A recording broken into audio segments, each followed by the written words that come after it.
சதுரங்க பிரியர்கள் அனைவருக்கும் வணக்கம். இன்றைக்கி நம்ம பார்க்க போகிற வீடியோவில் பிராக் செஸ் ஃபெஸ்டிவலில் இருந்து ஒரு ஆட்டத்தை பார்க்க போகிறோம். இந்த ஆட்டம் வந்து பார்த்திங்கன்னா சுற்று 6ல் அப்துஸ்ராஃப் நொதிர்பேக்குக்கும் பிரக்னானந்தாவுக்கும் நடந்த ஒரு ஆட்டம். இந்த ஆட்டத்தில் வந்து பார்த்திங்கனாக்கா நொதிர்பேக் வந்து ஒயிட் பீஸ் ஹேண்டில் பண்ணுறாரு, பிராக் வந்து பிளாக் பீசஸ் வந்து ஹேண்டில் பண்ணுறாரு. ஸோ இங்கே நம்ம பிரெக்கோட பக்கம் இருந்து நம்ம வந்து கேம் பார்க்கும்போது பார்க்குறதுக்கு நல்லா சுவாரஸ்யமாக இருக்கும் அப்படிங்கிறத நம்ம போர்டு ஆல்ரெடி ஃப்ளிப் பண்ணி வச்சாச்சு. ஸோ இந்த கேமுக்குள்ளே போகிறதுக்கு முன்னாடி ஒரு ரெக்வஸ்ட் என்ன அப்படின்னா, நம்ம சேனல் நீங்கள் முறையாக பார்த்துருக்கீங்க அப்படின்னா சப்ஸ்கிரைப் பண்ணிட்டு பெல் பட்டனை ப்ரெஸ் பண்ணி வச்சுக்கோங்க. அதேமாதிரி நம்ம சேனலில் போகிற வீடியோஸ் உங்களுக்கு பயன்படுற மாதிரி இருக்குன்னு நினச்சிங்கன்னா நம்ம சேனல் டொனேஷன் பண்ணுறதுக்கு கன்சிடர் பண்ணுங்கள். இப்போ இந்த கேமை பார்க்கலாம். வித் ஒயிட் பீசஸ் அப்துஸ்ராஃப் நொதிர்பேக் வந்து பார்த்திங்கன்னா கேம் வந்து E4 ஓப்பன் பண்ணுறாரு. இன்னொரு முக்கியமான விஷயம் என்ன அப்படின்னா, நொதிர்பேக் வந்து ரொம்ப ஸ்ட்ராங்கான ஒரு டோர்னமெண்ட் வந்து இங்கே விளையாடிட்டு இருக்கிறாரு. தொடர்ந்து 4 போட்டிகளில் வந்து பார்த்திங்கன்னா வெற்றி பெற்றிருக்கிறார். அது மட்டும் இல்லாமல் அவர் வந்து பார்த்திங்கன்னா வேர்ல்டு நம்பர் 5ல் இருந்திருக்காரு இந்த ஆட்டத்துக்கு முன்னாடி வரைக்கும். ஸோ இந்த ஆட்டத்தில் என்ன நடந்தது அப்படிங்கிறத பார்க்கலாம். ஸோ E4, E5 அதுக்கப்புறம் வந்து பார்த்திங்கன்னா நைட்டை டெவலப் பண்ணுறாங்க ரெண்டு பேருமே. என்ன ஓப்பனிங் நம்ம பார்க்கும்போது ஃபேமஸான ரோய் லோப்பஸ் வந்து பார்க்குறோம். ஸோ A6 அதுக்கப்புறம் பார்த்திங்கன்னா பிஷப் A4, நைட் G7. இதை வந்து நம்ம கோசியோ டிஃபென்ஸ்னு சொல்லுவாங்க. ஸோ நைட்டை வந்து இந்த மாதிரி E7ல் வச்சு நைட்டுக்கு சப்போர்ட் கொடுக்குறது. ஸோ ஒயிட் வந்து கேன்சல் பண்ணதுக்கப்புறம் ப்ரக் வந்து நைட் டு G6 வராரு. இதுக்கப்புறம் நம்ம வந்து நைட் இன்ட்டு C6 விளையாடினாலும் நமக்கு பிரச்சனை கிடையாது. G6 நைட் வந்து E5 பானை ப்ரொடெக்ட் பண்ணிகிட்டு இருக்கு. ஸோ C3 அதுக்கப்புறம் வந்து பார்த்திங்கன்னா D5, D5க்கு அப்புறம் E இன்ட்டு D5 அதுக்கப்புறம் குயின் டெக்ஸ் D5. ஸோ C3 விளையாடினதுனால அவர் என்ன பண்ணுறாரு, இந்த சென்டரை வந்து பார்த்திங்கன்னா பிரேக் பண்ணி அவர் வந்து என்னால் குயினை வந்து சென்ட்ரலைஸ் பண்ண முடியும் அப்படின்னு சொல்கிறாரு. ஸோ பிஷப் டு B3 போயிட்டு குயின் அட்டாக் பண்ணவும் அவர் திரும்பவும் குயின் டு D3 போயிடுறாரு. ஸோ டெவலப்மெண்ட்டை வந்து முடக்கிற மாதிரியான ஒரு மூவ் தான் இந்த மூவ். ஸோ அதனால் பிஷப்பை திரும்பவும் மூவ் பண்ண வைக்கிறாரு. ஸோ இதில் வந்து ப்ராசஸில் ப்ரக்குக்கு சில நேரங்கள் லைக் குயினை வந்து மல்டிபிள் டைம்ஸ் மூவ் பண்ணியிருக்காரு. பட் இருந்தாலும் பெரிய லாஸ் கிடையாது டைமில். ஸோ குயின் டு D6 அதுக்கப்புறம் ரூக் E1 விளையாடுறாரு. பிஷப் டு E6 பிளாக் பண்ணுறாரு E5ல். ஸோ பான் டு D4 போட்டுட்டு நம்ம வந்து ஸ்ட்ரக்சர் வந்து ஓப்பன் பண்ணலாம் பார்க்குறாரு. அதுக்கப்புறம் பிஷப் டு E7. ஏன்னா வெட்டும் போது பிரச்சனையே இல்லை, நமக்கு 3 பீஸ் வந்து அதுக்கு பாதுகாப்பு இருக்குது. அதனால் அவர் வந்து வெட்டில் பிஷப் E3 ட்ரை பண்ணுறாரு. அதுக்கப்புறம் இவராகவே வந்து பார்த்திங்கன்னா கிங்கு சென்டரில் இருந்தாலும் அவர் வந்து ஓப்பன் பண்ணுறாரு. அதுக்கான காரணம் என்ன அப்படின்னா, E6ல் பிஷப் இருக்குது, E7லேயும் பிஷப் இருக்குது. அது மட்டும் இல்லாமல் அந்த E7ல் இருக்கக்கூடிய பிஷப்புக்கு எக்கச்சக்கமான பாதுகாப்பு இருக்குது. So night X D4 விளையாடுறாரு. அதுக்கப்புறம் இவருமே நைட்டால் திரும்ப வெட்டுறாரு. வெட்டி முடிச்சதுக்கப்புறம் இங்கே வந்து G7ல் ப்ரெஷர் இருக்குது. ஸோ சிம்பிளாக கேன்சல் பண்ணி டிஃபெண்ட் பண்ணிடுறாரு. நைட் டு D2 டெவலப் பண்ணுறாரு. அதுக்கப்புறம் பான் டு C5 போயிட்டு ஒரு ஸ்ட்ராங்கான பிஷப்பை வந்து கிக் பண்ணி விடுறாரு. So bishop to E3, queen to C7 போயிட்டு இது வந்து ரொம்ப இன்ட்ரெஸ்டிங்கான ஒரு விஷயம். என்னென்னா சம்டைம்ஸ் நைட் வந்து F3 போகிறதுக்கு பதில் E4க்கு வந்துட்டு கூட நம்ம குயினை வந்து அட்டாக் பண்ணலாம். அது மட்டும் இல்லாமல் இப்போ நம்ம ரூக்கு கனெக்ட் ஆகிருக்கு அப்படிங்கிறதுனால நம்ம ஏதோ ஒரு ரூக்கை வந்து D5ல் வைக்கிறதுக்கு வாய்ப்பாக இருக்கும். So queen H5. So queen H5 வந்து ரொம்ப ஆக்டிவான மூவாக தெரியும் இந்த இடத்துல உங்களுக்கு. நைட் எடுத்தோம் அப்படின்னா உங்களுக்கு H7ல் மேட் இருக்குது. ஸோ ஆப்வியஸ்லி நம்ம எடுக்க மாட்டோம். பட் இருந்தாலும் ஸோ இந்த ஒரு சின்ன த்ரெட்டை இங்கே வந்து க்ரியேட் பண்ணி வச்சிருக்காரு. அதுக்கப்புறம் rook A D8 as per the plan. Pawn to G3, pawn to G3, bishop to F4 அல்லது வந்து பார்த்திங்கன்னா sometimes I think knight to F4 கூட இங்கே வரலாம். இப்போ கிடையாது, பட் ஃப்யூச்சரில் வரலாம். அதனால் அவர் வந்து G3 வந்து ட்ரை பண்ணுறாரு. G3க்கு அப்புறம் ரூக் டு D5, ரூக்கை லிஃப்ட் பண்ணி குயின் அட்டாக் பண்ணும். குயின் வந்து குயின் E2 போயிடுது all the way back. So pawn to B5, queen சைடில் ஸ்பேஸ் கெயின் பண்ணுறாரு. அதுக்கப்புறம் F4 ப்ரிப்பேர் பண்ணுறாரு. ஏன்னா G3 விளையாடும் போது F4 நம்ம வந்து பிரேக் பண்ணுறதுக்கு ஒரு புஷ் பண்ணி நம்ம F5 வரைக்கும் கூட வரலாம். So F4. So queen to C8 போயிட்டு அந்த F5 பானை வந்து பார்த்திங்கன்னா தடுக்கிறாரு, அல்லது அதிகமான ஒரு கண்ட்ரோலை வந்து கொண்டு வரதுக்கு முயற்சி பண்ணுறாரு. So bishop to E4. So bishop E4 வந்துட்டு சென்ட்ரலைஸ்டாக இருக்கக்கூடிய ரூக்கை வந்து அட்டாக் பண்ணுறாரு. ரூக் வந்து திரும்ப கீழே ட்ராப் ஆகிடுது. அதுக்கப்புறம் A4 விளையாடி இங்கே வந்து பார்த்திங்கன்னா அந்த ஸ்ட்ரக்சரை வந்து பிரேக் பண்ணுறாரு குயின் சைடில். ஏன்னா குயின் சைடில் வந்து ப்ரக் வந்து கொஞ்சம் ஸ்ட்ரென்தன் பண்ணியிருக்காரு, ப்ளஸ் ஸ்பேஸ் கெயின் பண்ணியிருக்காரு. அதை கொஷின் பண்ணுறதுக்காக அவர் என்ன பண்ணுறாருனா A4 விளையாடுறாரு. So bishop to G4 threatening the queen. So queen to F2 forming the battery. So bishop F5 போயிட்டு பிஷப் எக்ஸ்சேஞ்ச் பண்ணலாமா அப்படின்னு கேட்குறாரு. அவர் வந்து பார்த்திங்கன்னா A takes B5 விளையாடுறாரு. A takes B5. அதுக்கப்புறம் பிஷப்பை எக்ஸ்சேஞ்ச் பண்ண வேணாம்னு நினைக்கிறாரு. ஏன்னா அவர் வந்து வின்னிங் ஸ்ட்ரீக் அல்லது வந்து பார்த்திங்கன்னா அவர் அந்த ஒவ்வொரு கேமும் நான் ஏற்கனவே சொன்னேன், இவருக்கு ஆக்சுவலாக கேண்டிடேட்ஸில் கிடையாது. பட் இருந்தாலும் இவர் கேண்டிடேட்ஸில் இருந்திருக்கலாம் அப்படிங்கிறது தான் வந்து இப்போ எல்லாரோட மிகப்பெரிய எதிர்பார்ப்பாக இருக்குது. அந்தளவுக்கு ரொம்ப பயங்கரமாக விளையாடுறாரு நொதிர்பேக்கு. ஸோ அதனால் வந்து கேமை வந்து அவர் பீசஸ் நிறையா இருந்தால் நமக்கு சாதகமாக இருக்கும் அப்படின்னு நினைக்கிறாரு. ஸோ பிஷப் H3 போயிட்டு இல்லை முடியாது, நீ எக்ஸ்சேஞ்ச் பண்ணி தான் ஆகணுன்றாரு. பட் அவர் வந்து பிஷப்பை H1 போய் வச்சிடுறாரு. So pawn to B4, queen side வந்து பார்த்திங்கன்னா பிரேக் பண்ணுறாரு. எப்படினாலும் இது வந்து வீக் பான் தான், ஹேங்கிங் பான் ஸ்ட்ரக்சர் அப்படிங்கிறதுனால. ஸோ உடனே லிக்விட் பண்ணுறது இல்லை பொசிஷனை வந்து அவருக்கு வீக் பண்ணுறது நல்லது.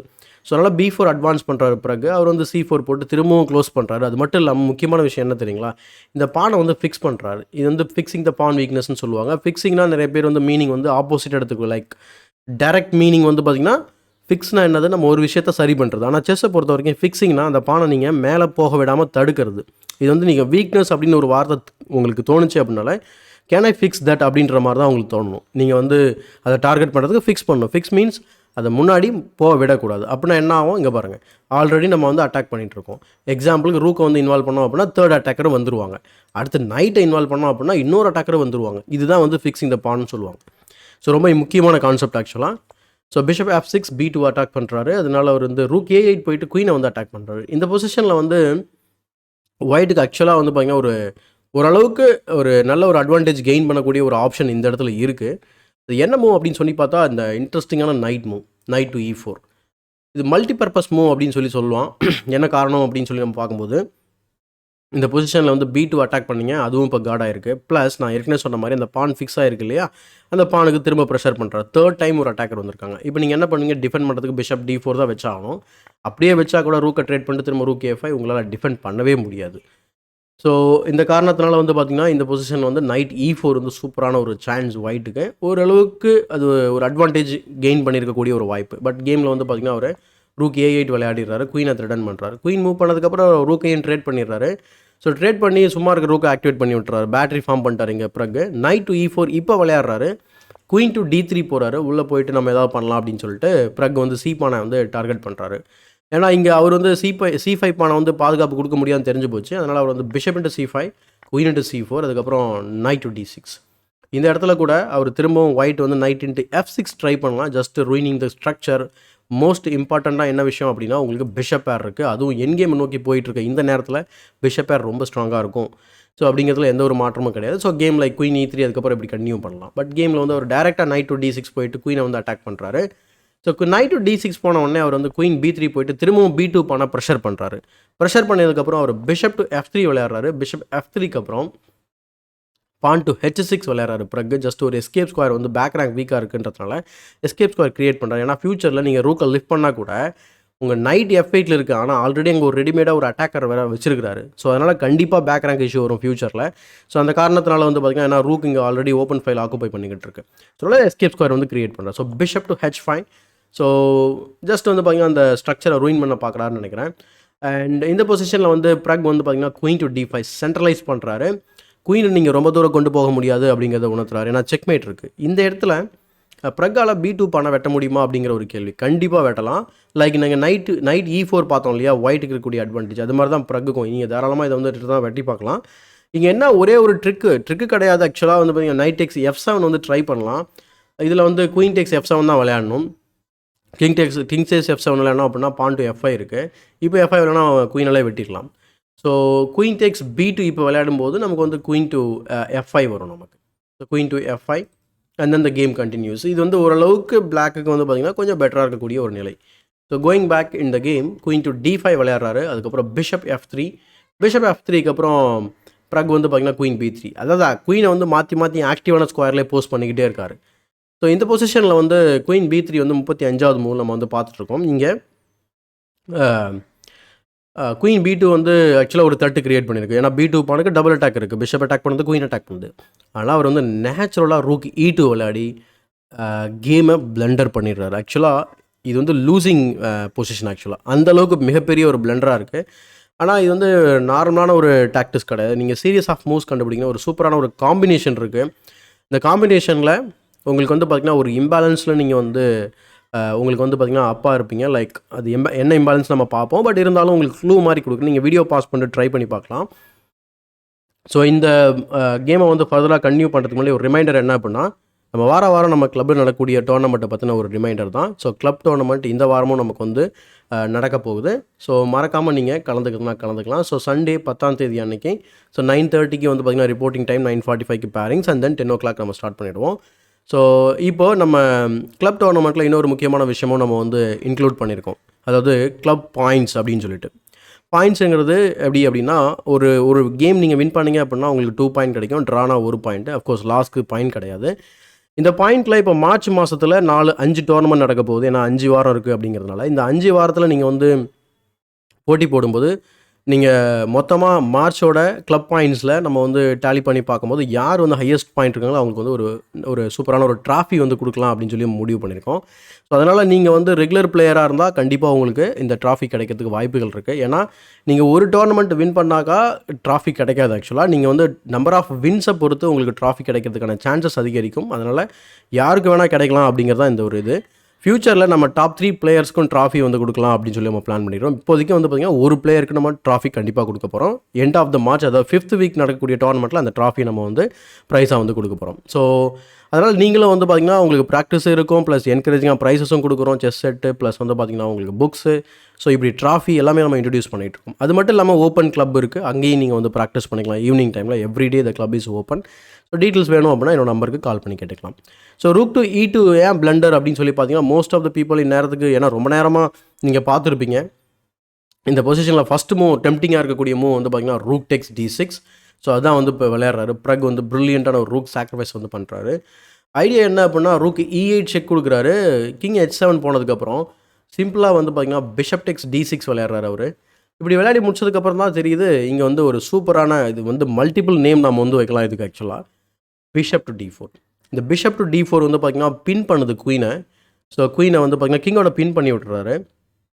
அது மட்டும் இல்லாமல் இது எப்படிலாம் விவரிக்கலாம் அப்படின்னா ஒரு ரிமூவிங் த கார்டு, அப்படி இல்லைனா வந்து decoy sacrifice.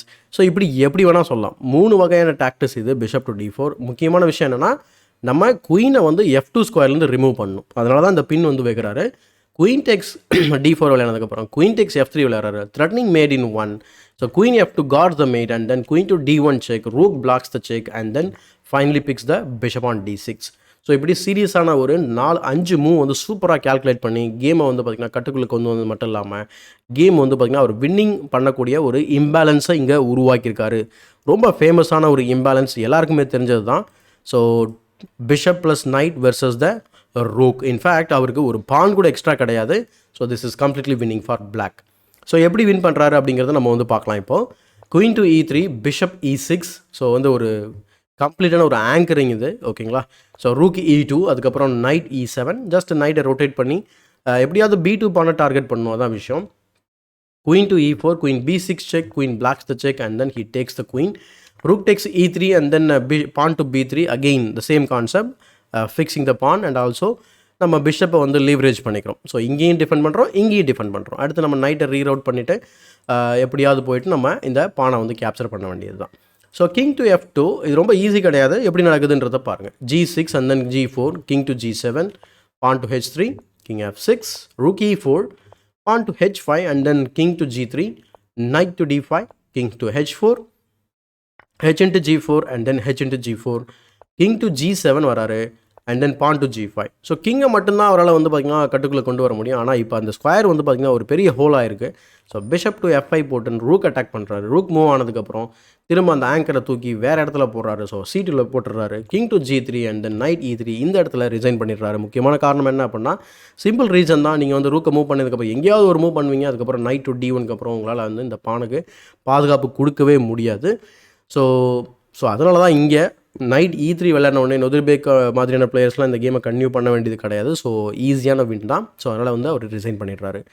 So rook to C6 and then knight to D1 and then game continues. Say for example நீங்கள் என்ன பண்ணுவீங்க அப்படின்னா ஏதோ ஒரு மூவ் பண்ணுவீங்க அண்ட் தென் நம்ம நைட்டில் வெட்டலாம்.